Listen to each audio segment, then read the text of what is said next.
우리 직장인 같은 경우는 한 번 또 딱 투자하고 나면은 그 이후에는 또 투자금이 없어서 그때 종잣돈을 마련하기 위해서 좀 어떻게 노력을 하셨는지. 저 같은 경우는 일단 강제저축이라는 방법이 가장 좋은 거예요. 강제저축은 아껴 쓰는 거에 포함이 되는 거거든요. 강제저축을 하기 위해서는 일단 통장을 하나 만드시면 좋아요. 통장 하나 만드시고 월급 통장이 분명히 있을 거잖아요. 월급 통장에서 내가 쓸 돈만 빼고 전부 다 옮겨놓는 거예요. 예를 들어서 내가 생활비가 얼마, 이거 얼마, 이거 얼마라고 한다면 일단 내가 쓸 수 있는 고정 지출 비용이 정해져 있을 거거든요. 근데 그게 아니라 내가 모아야 되는 돈을 먼저 생각을 하세요. 모아야 되는 돈 나누기 12를 하는 거예요. 그 돈을 먼저 저축을 하고 나서 그 다음에 내가 이걸 가지고 어떻게 한 달을 살지를 고민을 해야 돼요. 그게 강제저축이에요. 많은 사람들이 강제저축이라고 한다면 먼저 생각하죠. 나 고정지출 얼마고 변동지출 이만큼이니까 변동지출을 좀 줄여볼까? 이게 아니에요. 고정지출부터 줄일 생각을 해야 돼요. 왜 계속 나간다고 해서 계속 나가는 돈이 돼야 돼요. 예를 들어 핸드폰 요금만 해도 마찬가지. 핸드폰 요금이 7만 원이 나가요. 이건 고정지출이야 하는 순간에 이걸 건드지를 않게 되거든요. 이걸 리모델링을 하는 거죠. 좀 더 줄인다든지. 이런 부분들이 필요해요. 그리고 제가 했던 방법 중에 좀 그래도 좋았던 거는 저는 카드를 전부 다 없앴어요. 혜택을 준다고 하는 카드들 많잖아요. 30만 원 이상 쓰면은 15,000원 혜택. 혜택을 주는 건 안 돼. 그냥 15,000원을 안 쓰기로 했습니다. 카드를 다 없앴어요. 없애고 카드를 하나를 했는데 체크카드. 딱 하나. 거기는 제 용돈만 들어가는 부분. 근데 그것도 계속해서 알람이 오잖아요. 쓰게 되면 알람이 와요. 알람이 오게 되면 잔고가 보이잖아요. 내가 각성을 하게 돼요. 나 지금 여기서 이거 쓰면 안 돼. 하고 싶은 게 있는데, 이거, 조금 전에 왔던 문자를 한번 보게 되는 거죠. 그래. 다음 달까지 기다려보자. 이게 소비를 좀 더 미룰 수 있게. 좋습니다. 일단 중요한 거는 저는 그 지출이 고정지출이라는 건 없다. 지출은 모두 변동지출이다. 이게 좋은 것 같아요. 줄일 수 있어요. 모든 건 변동지출이다. 뭐 세금도 마찬가지고. 왜냐면 이런 거 있잖아요. 자동차세도 우리가 고정지출로 생각하는데 뭐 1년 거 먼저 내면 5% 할인 받을 수 있는 것처럼 할인 받을 수 있죠. 그 안에서도 그 고정지출이라고 하는 것들도 다 줄일 수 있는 방법이 있으니까 모든 지출은 변동지출로 생각하고 줄일 노력을 먼저 기본적으로 해야 되는. 그래서 먼저 내가 모을 수 있는 돈을 정하고 저축을 먼저 하세요. 그 다음에 이제 내가 어떻게 아껴 쓸 수 있을지. 내가 쓸 수 있는 돈이 진짜 없을 수도 있어. 그럼 그거 그렇게 없게끔 한번 생활해 보는 거예요. 한번 해보면 내가 미션처럼. 그쵸. 극한의 상황에서 어떻게 살아남을 수 있는지를 알 수 있습니다. 자, 그렇다면 이제 또 좋은 물건을 싸게 사는 게 또 되게 이제 중요할 텐데, 그럼 지금까지 투자를 또 많이 진행을 해오셨잖아요. 그럼 그런 투자금 대비 수익이 많이 났던, 가장 많이 오른 그런 투자 사례가 있다면 어떤 게 있으세요? 저 서울 투자를 했던 아파트 중에 양천구라고 혹시 아시나요? 양천구. 양천구? 네. 양천구에 있는 아파트를 투자를 했어요. 학군지 양천구. 네. 근데 다들 목동을 알고 있잖아요. 근데 그 옆에 신월동도 있고 신정동도 있고 하거든요. 근데 그쪽은 알려지지가 않았죠. 숨어있는 곳입니다. 그런데 제가 처음에 목동을 임장을 갔어요. 근데 목동 아파트 값 비싸잖아요. 비싸죠. 그러다 보니까 여기 좀 비싼데 좀 저렴한 데 없어요? 라고 했더니 저기 아파트 있어. 근데 저기 비행기 떠다녀. 라고 이야기를 하더라고요. 근데 그래 비행기가 떠다녀봤자 얼마나 떠다니겠어 라고 생각하고 그쪽 지역에 임장을 갔어요. 현장에 갔더니? 네, 현장에 갔더니 이게 비행기를 그렇게 가까이 본 게 처음이에요. 비행기 배라고 해야지 하부 모습이 너무 적나라하게 보이는 거예요. 딱 봤는데 얘가 부딪히지 않을까 하는 정도로 낮게 나는 거예요. 그리고 소리가 시끄러워요. 그렇죠. 그렇게 낮게 나는다는 거는 그 소음이 직접적으로. 그쵸. 소음이 시끄러워. 저는 지방에서 학교를 다녔거든요. 수능을 볼 때 비행기가 뜨지 않는다고 하더라고요. 저는 비행기 떠다닐 수도 있지라고 생각을 했거든요. 근데 그걸 보는 순간에 그때 영어 듣기 평가 했으면 그때 사람들 난리 나겠다. 그 들리지가 않아요. 소음이 너무 시끄럽기 때문에 들리지가 않을 정도로. 그러다 보니까 이제 좋았던 동네에서 제가 매수할 수 있는 아파트를 물어보는 것과 제가 살 수 있는 곳 주변에 있는 부동산에서 물어보는 것이 아예 차이가 많이 들더라고요. 다른가요? 장점과 단점을 들으려면 인근에 있는 부동산도 가보지만 멀리 있는 부동산도 가봐야 돼요. 더 좋은 상급지에 가서 이 지역을 조금 덜 좋은 아파트에 대해서 물어보게 되면 단점을 잘 알 수가 있거든요. 반대로 인근에 있는 부동산에 가게 되면 좀 장점들을 많이 알 수가 있어요. 어필하겠죠. 그리고 여기를 투자를 하게 됐던 것도 임장을 많이 가봤기 때문인데 제가 여기 양천구를 임장하기 직전 임장지 그러니까 아파트를 보러 갔던 곳이 부천이었어요. 근데 재밌는 건 부천이고 그리고 여기 어떻게 보면 양천구 좋은 입지인데 부천 아파트보다 양천구에 있는 아파트 가격이 더 쌌어요. 아 진짜? 그러니까 저도 그렇게 생각이 드는 거죠. 어라? 뭐지? 진짜 어라? 드디어 내가 이제 비교 평가를 잘할 수 있게 됐나? 이거였나? 그렇게 강의했던 배웠던 게 이거였나?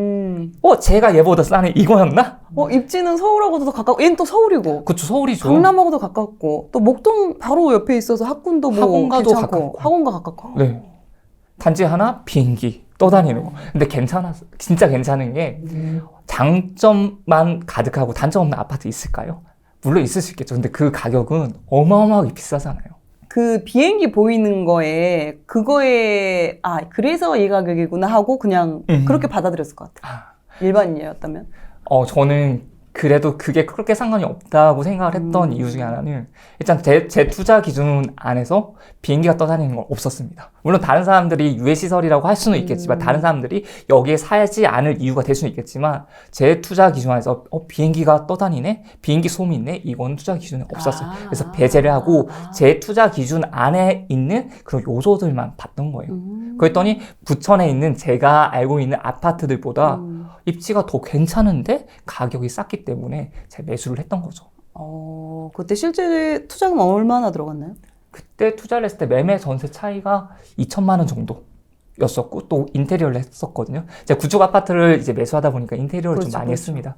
그래서 인테리어 가격 1,000만 원 그리고 복비라든지 세금, 취득세,까지 해서 거의 3,500 정도 3,500 투자금이 들었고 그 아파트를 2억 5천 정도에 2억 4천만 원대로 매수를 했어요. 몇 평?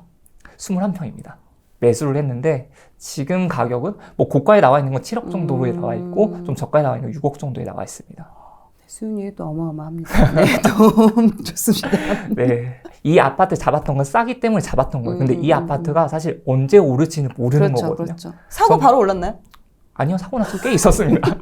제가 사고 나서 바로 오른 아파트는 거의 없었어요. 물론 운이 좋았어요. 오른 게 뭐 10년 기다린 거 아니니까 2년? 1, 2년 정도 기다린 거니까 확실히 운은 좋았어요. 근데 그 운을 떠나서 그냥 잡아놨다는 게 제가 매수를 했다는 게 중요한 것 같습니다. 그런 좋은 물건을 보고 그리고 그게 바로 오르지도 않았음에도 불구하고 계속해서 그거를 보유할 수 있었던 거는 그만큼 이 가격이 싸다라는 그런 확신이 있으셨던 거잖아요. 그쵸. 싸게 샀다는 확신. 그 하나 있었던 거죠. 제가 처음 투자를 했을 때 2016년도부터 처음 투자를 했을 때 투자 기준과 지금 투자 기준 2023년이 됐어요. 지금 투자 기준이 크게 다르지가 않아요. 근데 그 투자 기준 자체를 저는 너바나님이 강의해 주시는 열반 스쿨에서 보고 배우고 그리고 그걸 그대로 적용을 했던 거였거든요. 이거는 지금도 똑같고 아마도 지금 이후에 2024년, 2025년 제가 투자를 하는 한 이 기준 자체에서 조금의 변형은 있을지언정 이 큰 원틀 자체는 변하지 않을 것 같아요. 지금까지 단 한 명도 저한테 이 강의 안 좋던데라고 말하는 사람이 한 명도 없어요. 거의 모든 사람들이 대부분 다 저한테 고맙다고 했어요. 고맙다고 하고 인생 강의, 저 역시도 인생 강의라고 생각을 했거든요. 보통 헬스장 가서 운동을 하는데 운동을 할 때 처음 가게 되면 힘들잖아요. 그리고 맞아요. 어디에 힘을 주고 어떻게 하면 근육이 나온다고 하는데 사실 어려워요. 그래서 PT를 받죠. PT를 받아가지고 내가 이렇게 하면 근육이 좀 잘 생기겠구나. 이런 부분들을 배우고 나서 이제 하게 된다면 훨씬 더 빠른 시간 안에 성장, 내가 원하는 그런 몸매? 전 투자도 마찬가지로 생각해요. 제가 운동을 예를 들었던 이유는 운동이라고 하는 것 자체가 인풋 대비 아웃풋이 거의 정직하다고 보거든요. 왜냐면 내가 운동한 만큼 근육이 커지니까.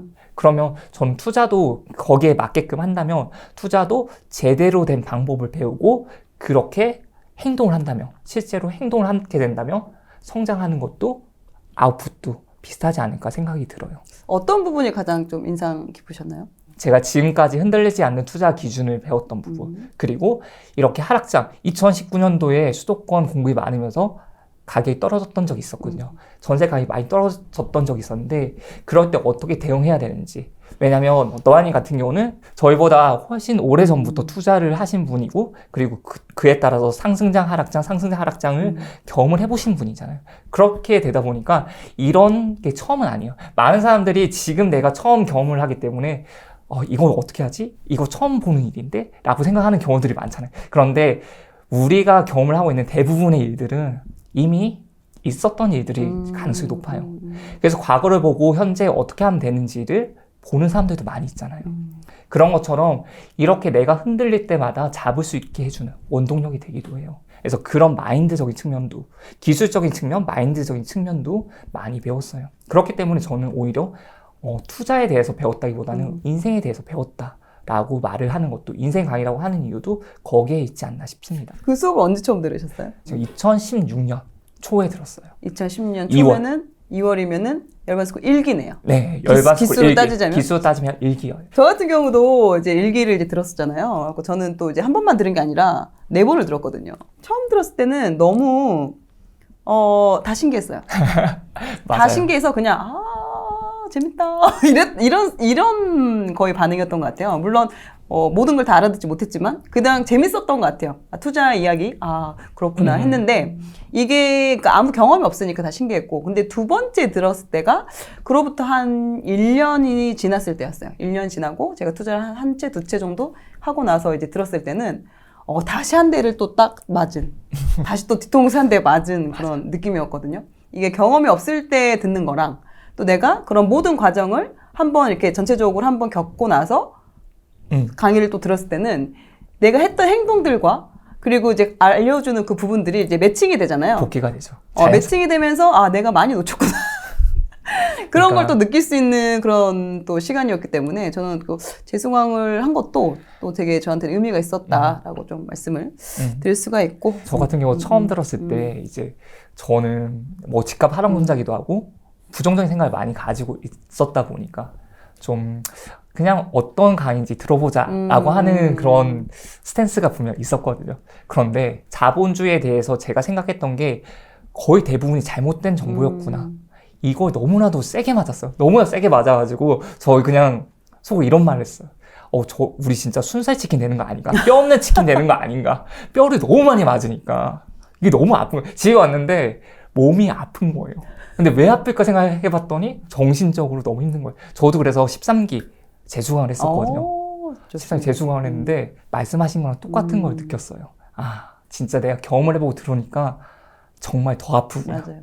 그런 걸 많이 느꼈습니다. 그럼 이 좋은 강의, 어떤 분들이 좀 도움을 받을 수 있을까요? 어떤 분들이 들으면? 투자라고 하는 거, 재테크라고 하는 부분이 인생에 있어서 선택이 아니라 필수라고 생각하거든요. 그래서 어느 정도의 관심이 아니라 저는 가급적이면 방송을 보시는 분이 다 들으셨으면 좋겠어요. 그게 아니더라도 내가 재테크를 한번 해볼까? 라고 생각하시는 분이 있다면 이 강의는 저는 적극적으로 추천합니다. 이게 많은 사람들의 인생을 바꿔준 강의예요. 그렇게 보고 아마 후기도 많이 올라와 있을 텐데 후기를 좀 몇 개만 한번 찾아보세요. 몇 개만 찾아보시고 이거 뭐지? 사람들이 왜 이렇게 열광적일까? 왜 이렇게 시간을 스스로 쓰고 숙제도 과제도 내주고 하는데도 왜 이렇게 열심히 하지? 라고 한번 생각을 해보시면 좋을 것 같아요. 그리고 내가 지금 살고 있는 게 내가 알고 있는 게 전부가 아니라면, 내가 알고 있는 그런 세상이 나의 프레임 안에 갇혀져 있었던 거라면, 이걸 깨야 되고 싶다면 저는 꼭 들으셨으면 좋겠습니다. 또 이런 지금 같은 하락장을 또 이제 겪게 되면 어떻게 이걸 헤쳐나갈까? 이거 나만 힘든가? 괜히 시작했나? 이런 생각이 또 드는 분들도 계실 거예요. 주인님 또한 그런 과정을 또 겪었기 때문에 그랬을 때 어떻게 극복을 하셨는지도 좀 말씀해 주시면 좋을 것 같습니다. 저 같은 경우도 시장이 좋지 않을 때도 분명히 이렇게 투자 활동을 했었는데 그때 마음이 나태해졌던 적이 있었어요. 이제 출장 갔을 때 제가 좀 장기간으로 갔다 왔거든요. 그랬더니 어느 순간에 그런 게 익숙해져 버린 거예요. 이제 공부를 열심히 하고 또 이렇게 아파트를 보러 다니고 하는 것보다 오히려 더 재밌는 게 많으니까 더 내가 하고 싶은 게 더 많았으니까 그게 익숙해져 있었던 시간에 너바나님이랑 같이 식사를 할 수 있는 기회가 있었습니다. 너바나님께서 저한테, 저 성인이잖아요. 성인인데 저한테 뭐라고 말을 했냐면 주인님 이제 정신 차리셔야죠. 진짜 이 말을 한 거예요. 제가 분명 내가 나이가 들고 나서 누군가 저한테 호되게 뭐 혼내낸다거나 했던 적이 없었는데 저도 몇 번 들어봐서 근데 그런 말을 듣고 나니까 나한테 이렇게 좀 신경을 써주는 사람이 있었나? 나한테 이런 말을 해주는 사람이 이렇게 이야기를 해줄 수 있는 진정한 멘토가 있었나? 라는 생각이 들면서 좀 정신을 다 잡게 되더라고요. 아, 내가 지금 이러고 있을 때가 아니다.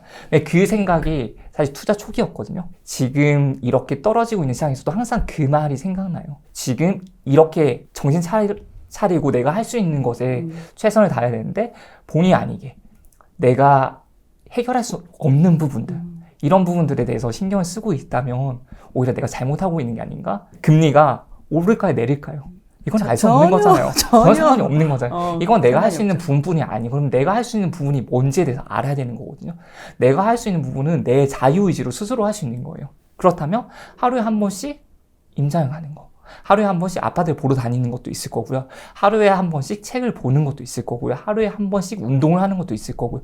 내가 할 수 있는 것에서 최선을 다해야 되는 거죠. 그래서 이렇게 지금 시장 자체가 좋지 않을 때 내가 하고 있는 게 맞는지 조금은 헷갈릴 때는 저도 그랬던 적이 있었지만 꾸준히 묵묵히 하는 게 중요해요. 그럼에도 불구하고. 왜냐면 결국 살아남는 사람은 끝까지 버틴 사람이더라고요.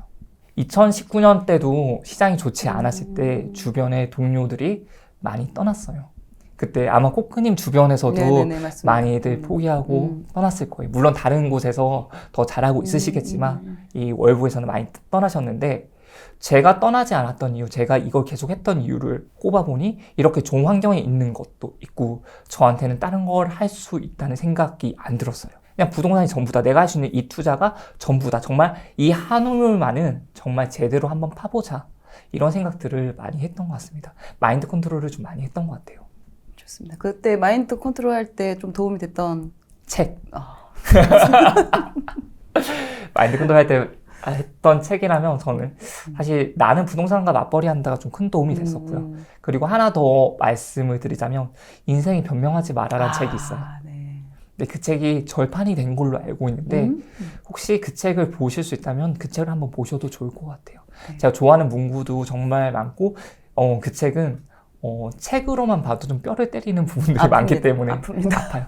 책 보고 아픈 경우가 많지 않은데 아파요. 네, 지금 그러면 이제 순자산이 30억이면 어떻게 보면 주변에서 보면은 이제 그만 좀 일하고 놀아도 되지 않나? 이런 이야기를 또 많이 하실 것 같은데, 월급쟁이 부자들 강사로 활동을 하시고 또 강의도 여러 개 하시고 그러면서 또 독서 모임도 이끌어 주시고 도움도 많이 주시고 계시는데, 이렇게 그럼에도 불구하고 계속해서 일을 하는 이유가 있으신가요? 투자를 하기 전까지는 돈을 위한 인생 일을 했다면 지금은 저를 위한 일을 하는 것 같아요. 왜냐면 지금 제가 하고 있는 일이 돈보다는 제가 더 좋아서 하는 일이거든요.